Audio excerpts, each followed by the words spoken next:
caiu a ficha que o que a gente faz em termos de tecnologia e tal é algo que pode realmente ajudar empresas no mundo todo. E não existe, e não faz sentido o complexo de vira-lata, né? Ou seja, Não o que a faz. gente faz no Brasil é bom o suficiente para expandir. Isso vale para... Olá pessoal, sejam bem-vindos! Estamos aqui por trás da folha, essa conversa super gostosa com pessoas que realmente fazem a diferença no mercado. E gente, essa é uma conversa muito gostosa, muito honesta, onde a ideia é dividir o lado B, a vida dos empreendedores e das pessoas que estão construindo esse país. E hoje eu tenho uma pessoa muito especial aqui, que eu admiro muito, que é o Marcelo Linhares. Gente, o Marcelo é CEO e fundador da OnFly. Olha, se você não conhece OnFly, já vou fazer propaganda porque eu sou cliente antiga, não é isso? É, uma das primeiras. Das primeiras. Gente, a OnFly é incrível, tudo que você precisa para sua viagem, né? Tudo que as empresas precisam. Olha, resolve uma dor gigante que é gerenciar essas viagens corporativas que não são fáceis, né? O Marcelo vai falar mais um pouquinho. Mas Marcelo, seja muito bem-vindo e muito obrigado por topar o papo. Ô, Mônica, eu agradeço, recíproco a admiração. Você sabe o quanto que a gente admira a história da Solids e acho que a gente vê um pouquinho depois, e quando a gente começou essa jornada, a gente olhava assim para vocês, para Melios, Simpla, para Samba, para Hotmart, falou, porra, cara, a gente vai chegar lá, né? Então, acho que eu talvez nunca tenha dito isso para você, mas você inspirou muito a nossa história, né? Eu queria dizer muito obrigado. E vamos bater papo, vamos aprender. Eu sempre aprendo muito contigo.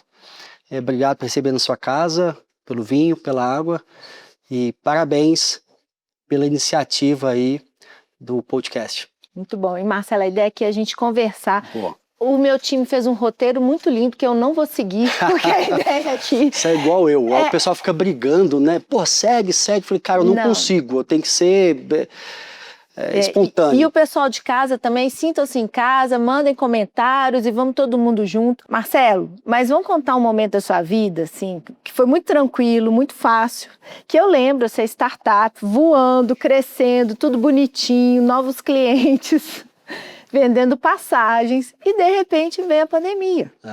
Né? E aí você sai de uma receita X e foi lá embaixo. Como é que foi passar por isso? Ô, Mônica, eu acho que assim, foi um dos períodos mais difíceis, se não mais difícil da minha vida. Consigo reconhecer isso. Eu lembro direitinho das datas, 13 de março de 2020. Eu estava no evento do E-Commerce Brasil, estava apresentando o evento do E-Commerce Brasil. E na época teve um palestrante que trabalhava numa grande corporação e a empresa proibiu o cara de ir. E já tinha 10% do público de máscara. Né? E aquilo me chamou muita atenção. Falei, cara, o pessoal tá de máscara, a gente não tinha, né?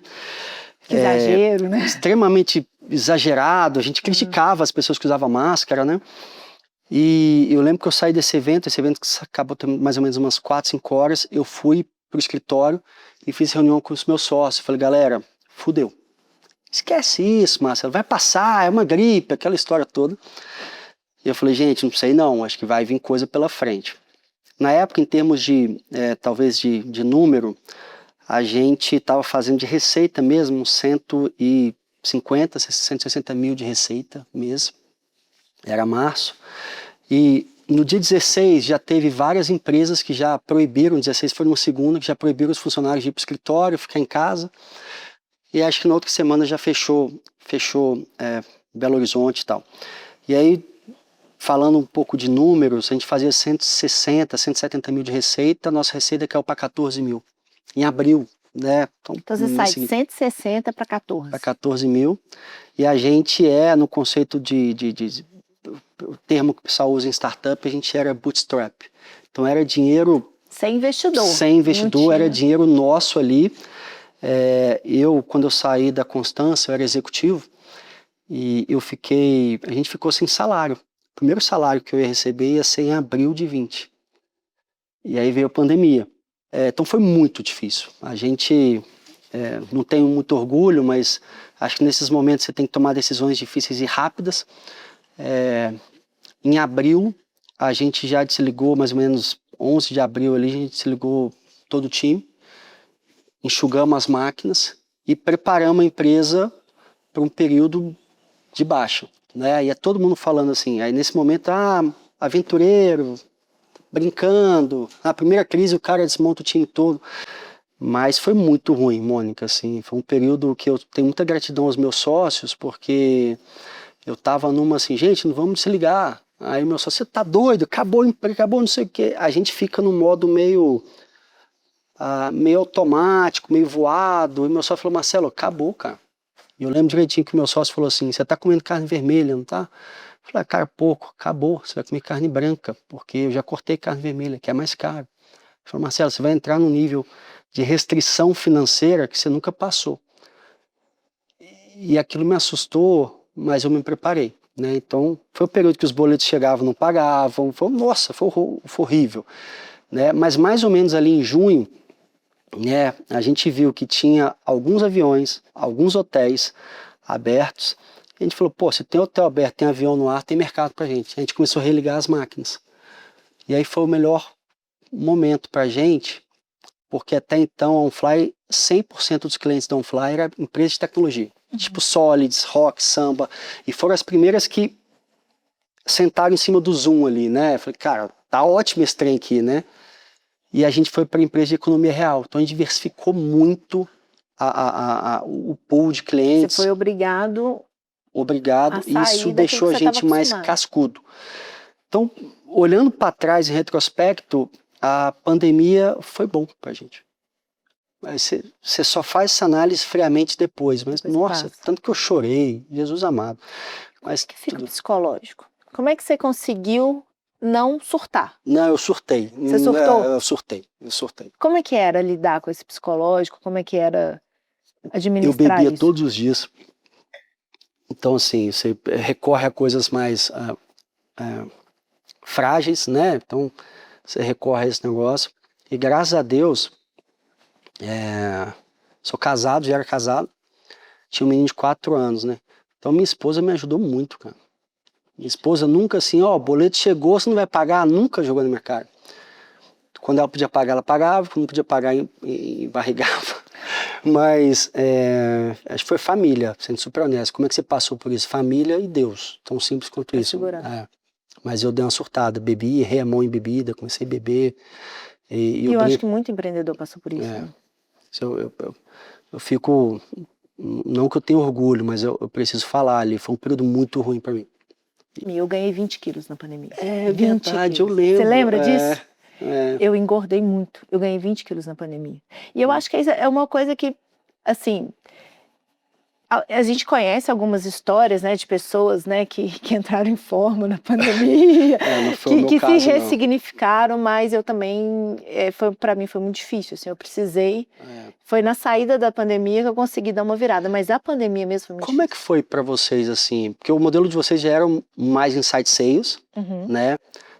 Eu imagino que deve ter dado uma barrigada ali mais ou menos em abril, maio, mas depois se já estilingou ou não? Como é que foi o processo para vocês? O que aconteceu quando, naquele março, abril, né, a gente recebeu em um mês o mesmo número de pedidos de cancelamento, em um mês, referente ao ano anterior inteiro.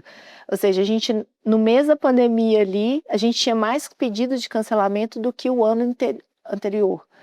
E aí a gente ficou naquele negócio assim... Na época nós tínhamos 200 e algumas pessoas já. E aquele negócio a gente não sabia se o negócio ia acabar, mas o que a gente descobriu? A gente descobriu que todo mundo estava pedindo para cancelar, não necessariamente porque eles tinham que cancelar, mas porque estava todo mundo em modo de sobrevivência. Por medo. Na dúvida, congela. Isso. E aí o que nós fizemos? A gente criou um plano, tipo meu Solids, minha vida mesmo, de parcelar, de entender por quê. A gente entrou no modo de ajudar os clientes, e aí o que a gente descobriu? E aí foi importante. Porque até então o software da Solids não tinha nada obrigatório, né? Hoje a gente tem ponto, que é obrigatório, folha, mas a gente não tinha nessa época. Então era um software de RH onde, teoricamente, as pessoas poderiam cancelar, mas os clientes não queriam cancelar. Eles falaram assim, olha, eu estou pedindo cancelamento porque meu financeiro mandou cancelar, mas se eu cancelar, vou perder todo um trabalho. Então foi aí que a gente descobriu que o RH, mesmo não tendo obrigatoriedade, aqueles dados, aquela inteligência que a gente gerava, agregava muito valor. Então, a gente conseguiu montar uma estratégia para não perder os clientes. Então, nos primeiros meses, óbvio, né, nós tivemos ali, mas a gente conseguiu fechar o ano ali já dentro do esperado e a gente conseguiu crescer na pandemia. Por que a gente descobriu? Que as pessoas, elas, no primeiro momento, elas não sabiam exatamente o que elas fariam em termos de gestão de pessoas, mas a gente começou a educar e ajudar o RH a atravessar esse momento. E uma coisa que a gente sempre fez, que eu acho que é legal, a gente nunca entregou só tecnologia, a gente sempre entregou o acompanhamento, o estar junto.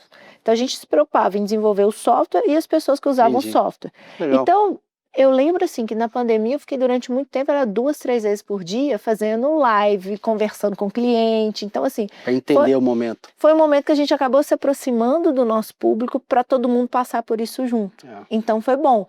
Do ponto de vista do negócio, foi muito bom. Do ponto de vista da pessoa física, foi muito difícil. Como empreendedor, eu acho que, assim, às vezes a empresa está bem, e aí a casa desorganiza, tem a demanda. E a gente tem esse trabalho de tentar conciliar, e a gente sabe que não é uma jornada perfeita, né? A gente sabe que as coisas, o tal do equilíbrio, nem sempre ele vem. E as coisas acontecem. Eu arrisco dizer, assim, que eu nunca vi alguém chegar lá em cima, seja no esporte, seja em empreender, com esse equilíbrio. De verdade, assim, eu acho que é quase uma utopia. Utópico, eu né? acho que em alguns momentos você tem que deixar algo de lado em prol de um esforço hércules em alguma coisa. Eu acho que são as dores e as coisas que os empreendedores passam, que ninguém fala, né? O preço, né? Várias vezes eu saí de casa com a minha criança, com meu filho chorando, falando, papai, quero você. Eu falei, papai tem que viajar, papai tem que não sei o quê. Existe um preço a ser tem pago. Preço. E aí, mas como é que tá o equilíbrio em casa? Você desequilibra, mas a família, a esposa, ela entende, nós temos um combinado ali, e vice-versa. Esse combinado dentro de casa, ele é muito importante. Ele é importantíssimo. Né? Ele que valida muita coisa, né? Porque senão fica um negócio, uma pressão, um negócio, que nem adianta. Hoje eu vou chegar às 11 horas da noite, a gente tem um investidor que é da Califórnia, tá com 5 horas para trás. Então tem algumas calls que é 9 da noite, 10 da noite. E já está super combinado, está pacificado. Isso não é nenhum problema para mim, nenhum problema para a Thaís, minha esposa, para os meninos. Faz parte do jogo, o jogo que eu resolvi jogar e de verdade que eu gosto. Né? Isso Você está bem com isso? Estou super bem. Mas isso é muito importante. As pessoas perguntam, não, Mônica, como é que você concilia a pressão? Né? Porque tem pressão, tem resultado. Como é que... E para mim, eu acho que o que me traz muita paz é que esse é um jogo que eu escolhi jogar e que eu gosto de jogar. E eu acho que isso faz toda a diferença para a gente manter, para a gente ficar bem, né? Com todas as dificuldades. Agora, Marcelo, você tá com um time grande. Estou com bastante gente lá. Como é que é? Como é que é o Marcelo gestor de pessoas? Essa pergunta é boa. Antes de empreender, a OnFly é minha terceira empresa. Uma deu certo, outra deu errado, né? E a OnFly até agora está dando certo. Eu falo que o sucesso ele é temporal, né? Assim, então até agora está funcionando. Então já tive os dois crachás. Já tive um crachá de executivo, já tive crachá de empreendedor e founder ali. Eu gosto muito de dar espaço para as pessoas, Mônica, de verdade. Assim, eu gosto muito de autonomia, responsabilidade, confiança. Confiança, quando eu perco em alguém, cara, uma vez, aí, pô, a pessoa é boa, tá, cara, perdi a confiança, não consigo trabalhar. Teve uma pessoa que eu desliguei um tempo atrás, cara, você tá indo bem, ok, mas você fez isso aqui que eu perdi completamente a confiança em você, não consigo mais trabalhar com você. Então peço desculpas e tal. Então eu gosto de dar espaço, gosto da autonomia. Tem gente que gosta desse modelo, né? Mas eu sou bastante exigente ali com os combinados, né? Com os outputs esperados ali. Não gosto de negociar o que a gente combinou, não. Mas tento ser o mais humano possível, né? Sei que todo mundo ali no final do dia é pai, mãe, né? Tem filho, tem filha, às vezes a mãe está numa situação ali de hospitalizada, mas eu diria que eu sou um pouco duro na maioria das vezes. E como que é essa questão? Porque assim, A gente às vezes pensa que gestão de pessoas, a gente tem que pensar só em gerir o outro, mas a gestão de pessoas mais difícil é quando a gente tem que se gerir, né? Como que você trabalha assim sua própria carreira, você como empreendedor, como que você lida com esse lado assim de desenvolvimento pessoal? Eu acho que você deve ter passado, ou ainda passa, por algo muito parecido, né, Mônica? Uma coisa é ser CEO de uma empresa de 50 pessoas. Depois ser CEO de uma empresa de 150, 200, 500. Vocês estão com 900 mil pessoas. 950. Então, eu acho que nessa história da Solids, você deve ser a oitava Mônica, né? Ou mais, viu? Outro dia eu estava com uma pessoa, sou muito grato, tá com a gente lá desde o início, que falou: ah, Marcelo, tá diferente, tá, a empresa agora cresceu muito. Eu falei: bicho, quando a gente era pequeno, a gente queria ser grande. Agora a gente é grande, cara. Aí você fica olhando para trás, quer ser pequeno de novo, então você tem que aprender a jogar esse jogo, né? Então, assim, como é que eu me desafio a evoluir constantemente para fazer parte, para honrar essa cadeira, né? Porque eu falo com os investidores, falo com todo mundo. Se eu achar uma pessoa melhor para esse posto, eu ganho muito mais como acionista do que como executivo. Acho que você também, né? Então, eu tenho que o tempo todo melhorar para honrar essa posição de ser líder dessa companhia. Então, dito isto, assim, como é que eu tento evoluir, né? A gente está lá na rede da Endeavor, faço mentoria, converso com outros empreendedores o tempo todo, né? Geralmente pessoas que já executaram uma jornada parecida, então o cara que já, fez IPO, o cara que já fez IPO, já delistou a empresa, pessoa que internacionalizou a companhia. Então esse é um ponto. Eu tenho alguns advisors / mentores também que eu converso com alguma frequência, troco com muitos empreendedores, né? Ontem eu estava com o Dieguinho da Rock, converso muito com o Israel, converso com o André da Dito, de vez em quando a gente conversa também, estudo com muita frequência, eu me coloco uma disciplina, por exemplo, faço inglês todo dia, de 8 às 9 faço inglês, né? Então essa parte de desenvolver hard skills, e da parte emocional, que talvez acho que poucas pessoas falam também, tento fazer exercício físico todo dia, e me coloquei uma meta de viajar mais com minha família esse ano, porque eu sei que eu não gostava de viajar. E toda Você viagem... sentia culpa? Além de sentir culpa, sei lá, eu sentia que eu queria estar no escritório trabalhando. Entendi. E eu percebi que eu tinha que buscar outros prazeres a não ser o trabalho. E aí eu tô me forçando. Amanhã eu tô indo pro Espírito Santo, eu sou capixaba, sou apaixonado lá, tô indo com minha família lá. Então, uma vez por mês eu tô viajando muito com a minha esposa e com os meus meninos. E tô me forçando a desconectar de certa forma, porque eu sei que não é uma jornada, um tirozinho de 100 metros, né? A gente daqui... Então é o jeito que eu hackeei minha mente. Mais exercício físico, viajar mais e todo dia estudar. Tentar melhorar um pouquinho. Exercício físico faz diferença, né? Nossa Senhora. Pra mim, eu acho assim que, sou empreendedora, eu tenho o quê? Já nem sei mais fazer conta, mas tem mais de 20 anos que eu empreendo. Pra mim, assim, um divisor de águas, o que mudou em termos de performance foi quando eu coloquei como prioridade a atividade física. E é prioridade mesmo. Se colocar, tem reunião, não tem, filho, porque nessa Acabou. hora eu tô na academia. Já mas é uma reunião importante. Não, importante é a academia. Aí o resto vem depois. Depois que eu fiz isso e coloquei como prioridade, meu desempenho foi lá em cima. eu tô Mudei nessa completamente. também. Outro dia, terminou uma reunião, e aí tinha outra em seguida, e a reunião dura. Sabe aquelas reuniões difíceis, briga pra cá, briga pra lá? Eu falei: galera, acabou, tem que ir na academia. Ele: não, cara, cancela a reunião. Aí eu saí 1h30 da tarde, fui pra academia, voltei 3 horas, tinha que correr, tinha que transpirar, aí tomei banho, voltei e falei: porra, tô outra pessoa. Então realmente exercício físico com consistência melhora muito. Regula as emoções, parece que seu corpo fica pronto para aguentar o que vier, né? Eu saio da academia e falo: pode vir, tô Vambora, nem aí, não vamos que interessa o vamos. que vier pela frente, tô pronta. É. Isso é impressionante.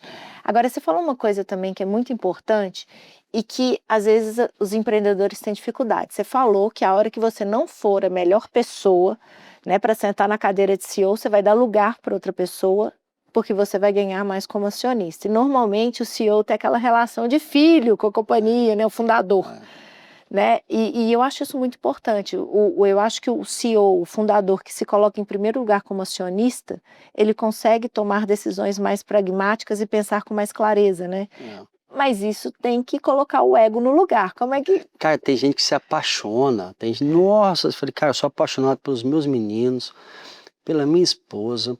Cara, sou apaixonado pela empresa. Pô, me divirto, mas eu consigo, até porque quando você entra nesse track de VC, que eu tô, você tá, a gente sabe que é um casamento com divórcio marcado, né? Tem início, meio e fim. Tem início, meio e fim. Eu lembro quando a gente captou o seed, eu chamei o sócio, falei, galera, aqui agora a empresa vai ter um fim. Por quê? Não, porque vai receber um seed, esse cara vai sair, vai entrando, então esse cara não quer receber dividendos, esse cara não quer que a gente recompre ele a preço. Então, eu consigo ter essa consciência, né? E é que você falou do ego, putz, cara, zero. Nossa, zero.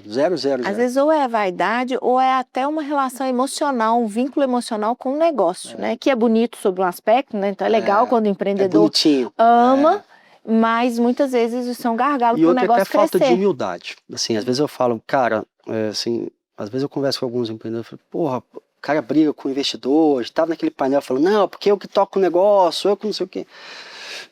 Eu que sei tudo. Falei, cara, como? O cara que está no nosso board hoje é um cara que foi investidor do Facebook, o cara foi board member do Nubank. Como que eu não vou parar e não vou escutar esse cara? Né? Eu falei, é o contrário, eu chego para ele e falei, cara, me explica aqui, como é que eu posso para chegar lá? Né? Como é que eu faço para chegar lá onde o Nubank chegou, aonde o Mercado Livre chegou? Eu não tenho essa coisa do, porra, sei tudo, eu que sei o que fazer. Às vezes eu vejo até com um pouco de falta de humildade, assim, sabe? E uma coisa que eu desenvolvi ao longo dos últimos anos foi escutar mais, ouvir mais, né? Ser mais coachable, né? Receber mais inputs. Então, às vezes, eu acho que o founder, quando vai isso, até um pouco de falta de humildade, cara. Eu sei, é a minha empresa, você não sabe nada. Cara, pra quê? Como assim, né? Como, né? Porra, aí os caras sempre citam Elon Musk, Bezos, né? Jobs. Eu falei, galera, existe um Steve Jobs, existe um Elon Musk e existe um Jeff Bezos, cara. Nós, mortais, a gente joga outro jogo. E a gente tem que aprender a honrar a própria história, né? Que às vezes a gente fica olhando aquela referência de fora e a gente não olha para a própria história, né? E acaba não honrando a própria história. Né? Você fica tanto querendo ser um Elon Musk que acaba não sendo ninguém. Cara, é horrível. Às vezes eu vejo gente que usa a mesma camisa todo dia porque viu falar que o cara, como é o do Facebook, o Zuckerberg, que o Zuckerberg escolhe a mesma camisa todo dia para evitar decisões. Aí, sabe, tem umas forçação de barra aí, sabe? Cara, não, cara, pode escolher uma camisa cada dia, fica tranquilo, não tá aí não, né? Você tá olhando pro outro lado. Eu gosto mais dos exemplos, por incrível que pareça, você deu um bom exemplo. Eu gosto dos exemplos mais reais. Você sabe que eu tenho uma admiração enorme por você e pela Lê, mas eu tenho uma grande curiosidade. Né? A gente participou de um painel junto, você abriu essa discussão, então você deu brecha para perguntar como é que é ser sócia, né, dessa empresa com seu marido. Então imagino que, sei lá, chega às 7 horas da noite aqui, beleza, não fala de sólidos mais, vamos falar só sobre a escola dos filhos. Como é que funciona isso? Não é assim que funciona. Chega às 7 horas, é sólidos, meia-noite é sólidos. Como também, às vezes, eu tô lá na sólidos e a escola do filho ligando, eu paro tudo, vou correr para resolver. Material escolar no escritório, é uma confusão. É tudo junto e misturado. E aí as crianças acompanhando, que agora nem crianças são mais, mas acompanhando e vendo tudo ao mesmo tempo. Não existe separação, assim, é tudo junto. E, honestamente, eu e a Ale, a gente já há 23 anos que trabalhamos, porque assim, nós casamos, 3 meses depois, a gente foi empreender. Você é casada há 23 anos? Eu acho que é 2025, isso. Casei em 2002, 23 anos, vou fazer 23 anos. E aí nós casamos e fomos trabalhar juntos. Legal. Então, assim, eu nem conheço outra vida, assim, eu nem sei como que é. Você não sabe o que não é ser sócio do seu marido. Mas sabe o que é a grande vantagem? Porque eu sei que existe um risco e em negócios que têm casais na frente. Mas existem também as vantagens. Eu nunca precisei explicar para o Ale por que eu cheguei igual ontem, último dia do mês, eu fico até tarde lá com comercial para vender, para bater meta. Eu nunca precisei explicar por que eu cheguei 10 horas da noite em casa. Né? Pelo contrário, né? O marido está dizendo, que bom que você estava lá. Claro. Quando eu via meu marido lá em pleno domingo, programando, desesperado, trabalhando, eu nunca reclamei você não estar com a família no final de semana. Não, você está ajudando a gente a aumentar o valuation e isso é bom para a família. A gente sempre viveu o mesmo momento de vida. Então, as duas carreiras cresceram juntos e isso é uma vantagem. Porra, eu tô pensando aqui, várias vezes eu tive que explicar algumas coisas que agora eu estou entendendo. Tem uma vantagem nisso, né? Você não tem essa desigualdade de momento de vida, porque imagina, se eu sou uma médica que estou no momento de desacelerar e enquanto o Ale está fazendo uma empresa nascer. Então você tem todo mundo a mesma energia, o mesmo fluxo. Isso é uma vantagem. Agora tem outra vantagem que para mim é maior. Se você tem um sócio, que ele é só seu sócio, e as coisas dão errado, você perde um sócio. Se as coisas derem errado para mim, eu perco meu melhor amigo, eu perco o amor da minha vida, eu perco o pai dos meus filhos. Na prática, sabe o que significa? Que eu fui forçada a desenvolver uma sabedoria que eu não tinha. Porque eu perco muito mais. Então, quando o seu sócio é o seu marido, você tem muito mais a perder. E isso inibe alguns impulsos que não são legais.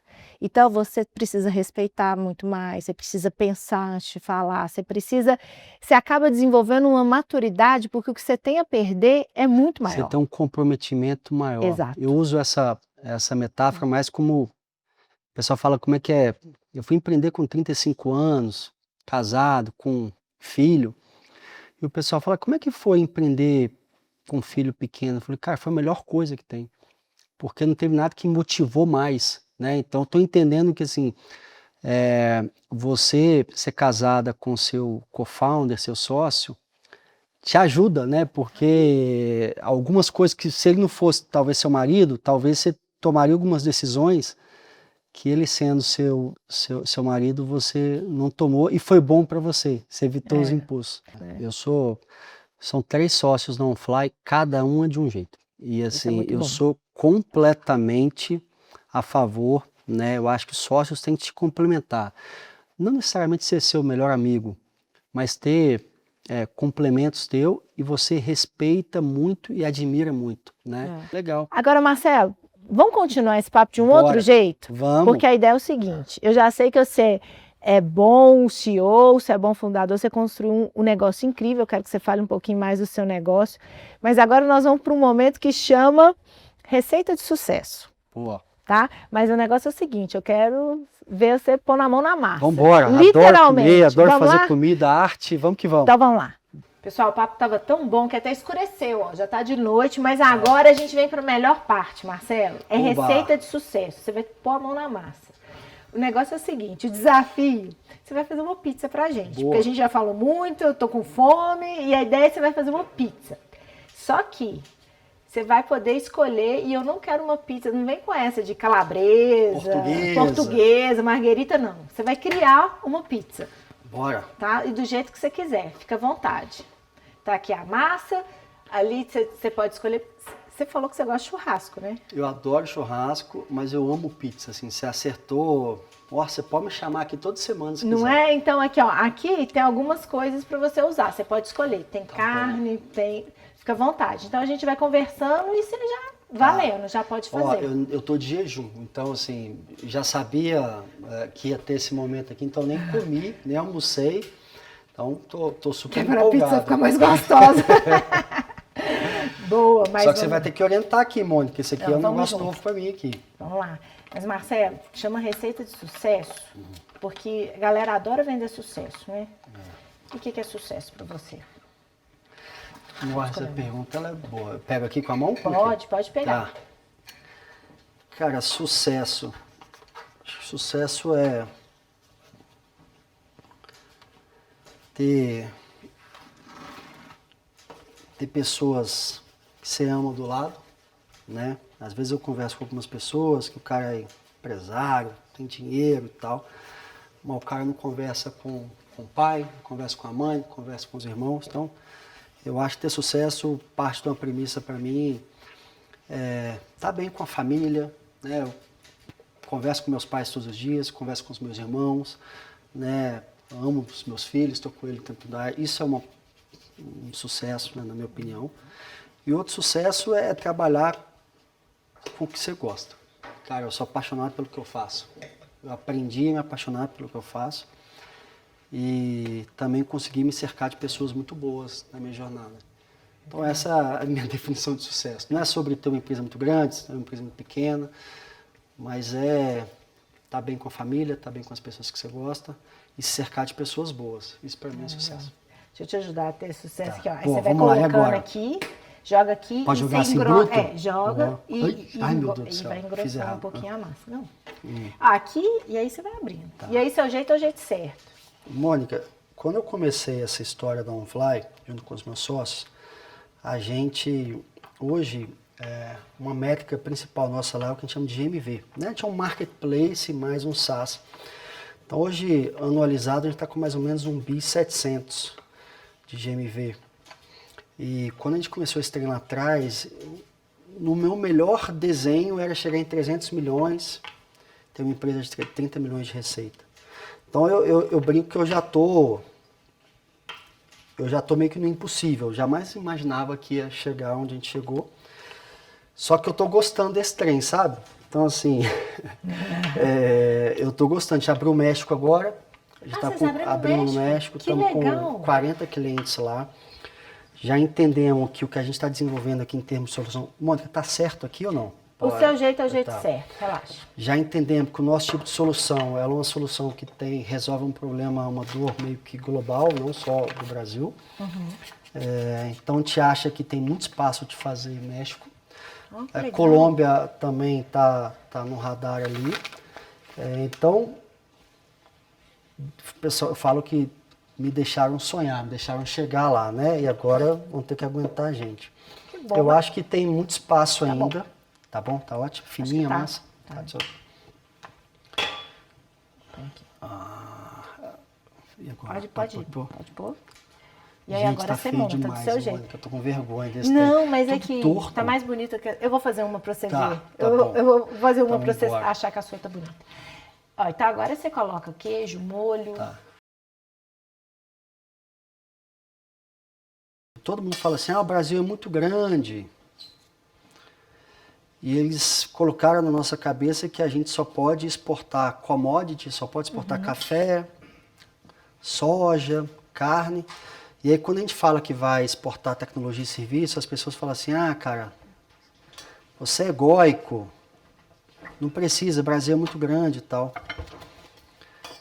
E a real, a gente tem uma das melhores engenharias do mundo, em termos de tecnologia, mão de obra nossa boa, a gente tem uma capacidade tecnológica muito boa. Tem uma pessoa que é advisor nosso, que é o Davi, que ele foi, acho que por 15 anos, ele foi o staff engineer do Google e ficava em BH. Boa parte do que a gente vê hoje do Google, da busca do Google, foi desenvolvido em Belo Horizonte. Foi desenvolvido por engenheiros de Belo Horizonte, por talentos brasileiros. Então eu acho que a gente pode, né, e a gente deve, até como empreendedores aqui, mostrar que é possível, como país, a gente não só exportar commodity, pode ser com a mão? Pode. Mas também exportar tecnologia, né? E aí falou, mas beleza, mas qual que foi o insight? O insight foi, eu estava num evento em Miami, da Mastercard, e eu tinha tomado umas, e geralmente eu sou muito ruim, não gosto de falar inglês e tal, então quando você bebe você fica desenvolto, né? Aí eu fui conversar com um cara lá, e o cara, o que você faz? Eu falei, eu faço isso, abri o aplicativo da OnFly. Aí ele falou, pô, que legal, olha como é que eu faço aqui na minha empresa, é uma empresa muito grande lá nos Estados Unidos. Aí ele abriu o Gmail. Eu, como assim? Eu peço por e-mail. Eu falei, cara, não é possível. Eu falei, eu peço por e-mail, peço para alguém, por e-mail, por um negócio assim. Eu falei, bicho, não é possível. Então, caiu a ficha que o que a gente faz em termos de tecnologia e tal, é algo que pode realmente ajudar empresas no mundo todo. E não existe, e não faz sentido o complexo de vira-lata, né? Ou seja, Não o que a faz. gente faz no Brasil é bom o suficiente para expandir. Isso vale para software da OnFly, cara, vale para vocês, vale porque a Hotmart faz, assim, o software de RH que vocês fazem também, né, não deixa a desejar nenhum player, nenhuma empresa que faz o mesmo jogo na Europa ou nos Estados Unidos, né? Mas isso aconteceu com a gente, teve um ano que a gente foi dar uma estudada lá em Stanford, e a gente com aquela cabeça, né? A gente vai para Stanford vai ver um monte de coisa, Chico. A gente já vai com aquele complexo de inferioridade mesmo. Natural. E aí a gente foi mostrar o nosso produto, que é o nosso profiler, que é o nosso mapeamento comportamental. Só que numa aula, o cara me aparece com mapeamento comportamental dentro de Stanford no papel. Nossa Senhora. Com aquele negócio. Aí quando eu olhei aquilo, eu falei, não acreditei. Falei, cara, eu tô em Stanford. Nossa. O cara me mete um teste no papel que a gente vai demorar meia hora para preencher. Meia hora, 40 minutos, uma coisa completamente artesanal. E aí a gente chegou, mostrou pro cara, ele viu nossa ferramenta, em 3 minutos ele viu o resultado que ele demoraria 40 minutos. E o cara ficou encantado. O cara era um executivo, um professor era executivo no Microsoft. E ele deu estalo e falou, gente, o que a gente faz é muito bom. Foda, muito bom. Muito bom e a gente não deve nada para ninguém. E isso é legal da gente como brasileiro trabalhar, né? Eu tô muito convicto, e tem essa coisa do vira-lata, né? Dessa coisa do, que a gente faz enfim do medo. Cara, vambora. Então, assim, mês passado, a gente bateu 1.700.000 de GMV no México em 6 meses. Que incrível. Então tá rampando. Cara, tem 500 mil desafios. Você bateu no México aquilo que já era muito maior do que seu sonho, né? Muito maior. Então, assim, agora o pessoal fala, né, se você quiser ter orgulho do Brasil, você vai pro México. Lá, 50% dos contratos que a gente assina com os clientes é físico. Olha. Não consegue nem imaginar, né? Quando eu fui pro México, passei uma semana lá, eu nunca vi tanto dinheiro em papel, né? Ou seja, muita oportunidade, Muita oportunidade. Então ele tem um nível de digitalização bem menor que o Brasil. Você pode ver isso de um jeito ruim ou como oportunidade. Para empreendedores que eu tô vendo como oportunidade. Então, assim, o futuro da OnFly é ser líder dessa categoria aí, América Latina. A gente olha muito a Decolar, né? A Decolar fez esse jogo no B2C. A Decolar nasce em 99, faz a IPO em 2017. A gente quer fazer essa mesma história no B2B. Então, estamos começando essa jornada, amor. Legal. Agora eu quero ver, Marcelo, o que você vai usar para fazer nós vamos fazer uma pizza de churrasco, é isso? Bora fazer uma pizza de churrasco? Vambora. Meu sonho. Tô gostando disso aqui, que eu posso Pode criar, inventar. pode inventar o que você quiser. Escolhe aí. Tem uma picanha aqui, não tem? Tem picanha, tem uma linguicinha, tem frango. Legal. O churrasco é seu, você faz do jeito que você quiser. Tá. Tem sal grosso, não sei porquê. Não, por causa da picanha. Posso fazer picanha aqui? Pode, se você quiser fazer um pouquinho aqui, passar na chapa. Vou passar aqui. Porque ali o forno é muito rápido. 3 vou deixar minutos. a picanha pronta já. Em 3 minutos fica pronto. Fazer o picanhazinho no azeite. Gente, esse trem vai ficar bom, hein? Ai. Nossa Senhora. Muito bom, mas legal demais essa iniciativa. E sabe o que eu acho legal que vocês fizeram? Vocês resolveram uma dor que eu lembro que quando a gente se tornou cliente da OnFly, foi uma coisa assim, gente, existiam algumas soluções na pessoa física, mas não tinha ninguém fazendo na jurídica com a qualidade do jeito que vocês fizeram. Vocês enxergaram uma oportunidade, vocês foram, né? A gente era executivo de uma empresa, que era Constância de Calçados, e a gente passou por 6 agências no período e culminou, no início a gente fazia 10 mil por mês, depois a gente fazia 160 mil e culminou com uma fraude. Tinha uma funcionária lá que roubou a empresa, que alugou um carro e pôs no meio do bolo. Entendi. Durante 1 ano e meio ela ficou usando um carro com a empresa pagando e sem ninguém ver. E o Elvis teve essa carta, falei, cara, não é possível. Não é possível que não dá para fazer melhor, não é possível que não dá para pôr tecnologia. E eu fui estudar esse mercado, já tinha um grande player nos Estados Unidos, que deve abrir capital agora, que chama Naval, e tinha uma na Europa que chamava Travelperk. E eles já tinham captado uma cacetada de grana. Tô dando uma esquentada aqui. E aí, falei, cara, vamos embora, dá para fazer esse trem no Brasil aqui. E aí nasce, o Xadão. Tem que... Gente, a Mônica nunca mais vai me chamar aqui, porque eu vou fazer uma bagunça nesse trem. Ou você vai ser chamado várias vezes, vamos ver o resultado. E aí, então a OnFly nasceu de uma dor nossa. Então sempre foi por isso. E eu era executivo, que eu viajava muito. Tanto que às vezes o pessoal fala assim, cara, eu trabalho com sonho, eu trabalho com viagens. E eu falo, galera, viajar a trabalho não é sobre sonho. Não, mil desculpas aqui no Manu. Viajar a trabalho é sobre ser pro forma, sobre fazer o que tem que ser feito com o menor tempo possível. Né? Ninguém, cara, sonhei viajar a trabalho para uma reunião em São Paulo, na Faria Lima, 8 horas da manhã. Ninguém sonha isso, gente. Ninguém sonha com isso. Ninguém sonha. Mas você pode ter o pesadelo de muita gente se você não faz direito. Como é que eu consigo dar uma viradinha? Nossa, Então, eu sou uma péssima assistente. Não, tudo do bem. Só dá um susto aqui e depois a gente corta ali. Eu sabia que ia fazer. O que é isso? Ah lá. Você quer colocar outras coisas? Ou essa vai só picar? Acho que só picar. Ah, acho que tá bom. Picanha não compete com nada. Né, Não é bom, não. não, né? Nossa, esse trem vai ficar bom.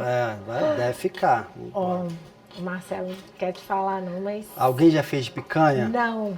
Gente, essa pizza de picanha. Quer pôr uma linguicinha aqui também pra dar uma quebrada ou não precisa? O que Você você acha? manda. Ah, vamos pôr? Pega É da umas sua. linguicinhas A aí. autoria é sua aqui, ó. Tem linguicinha. Gente, isso aqui é muito divertido. Acho que talvez você vai precisar de ajuda ali.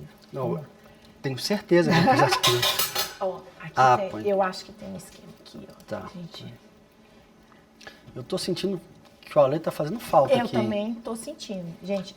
Vamos fazer ideia, cara. A chance se eu pô, tem que rapar aqui? Será que Vamos, rapando assim? vamos ser humilde e pedir ajuda para os universitários? Busca o Ali. Como é que você tá? Obrigado pelo convite aí.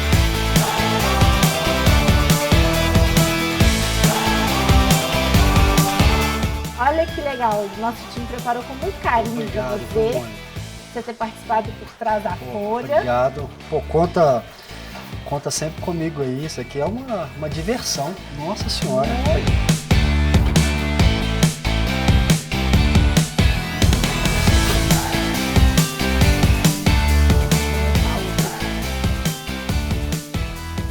Pessoal, espero que vocês tenham gostado e que bom, espero que você tenha se sentido em casa, porque a ideia é essa, ó, eu te espero pro nosso próximo encontro. Até lá!